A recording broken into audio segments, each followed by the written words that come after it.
ഇറച്ചിക്കോഴി 1 കിലോയ്ക്ക് വില 87 രൂപ. ഒരുക്കിയെടുത്ത കോഴിയിറച്ചിക്ക് 158. മന്ത്രി തോമസ് ഐസക്കുമായി വ്യാപാരി സംഘടനാ നേതാക്കൾ നടത്തിയ ചർച്ചയിലെ തീരുമാനമിതായിരുന്നു.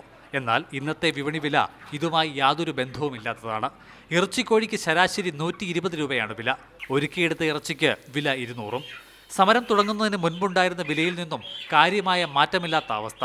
ചുരുക്കത്തിൽ വില നിയന്ത്രണത്തിനുള്ള സർക്കാർ ഇടപെടൽ യാതൊരു ഫലവും ചെയ്തില്ല. തമിഴ്നാട്ടിൽ 1 കിലോ കോഴിക്ക് 100 രൂപ നൽകണമെന്നാണ് വ്യാപാരികൾ പറയുന്നത്. 120 രൂപ ലൈവ് റേറ്റ് വരുന്നുണ്ട്. ഇതാണ് ഇവിടുത്തെ മാർക്കറ്റ്.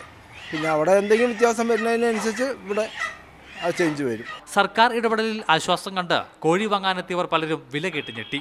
ഈ വിഷയത്തിൽ പലയിടങ്ങളിലും തർക്കങ്ങളുമുണ്ടായി. 87 രൂപ കിട്ടുമെന്ന് വിചാരിച്ചിട്ടാണ് വന്നിരിക്കുന്നത്. ഇവിടെ വന്നപ്പോൾ 120 രൂപയാണ് പറയുന്നത്. ഗവൺമെൻറ് പറയുന്നതൊന്ന് അതൊന്നും നടപ്പാകുന്നില്ല അവിടെ. അപ്പോൾ അവർക്ക് ഒന്നും ഓർഡർ വന്നിട്ടില്ല എന്നാണ് പറഞ്ഞു.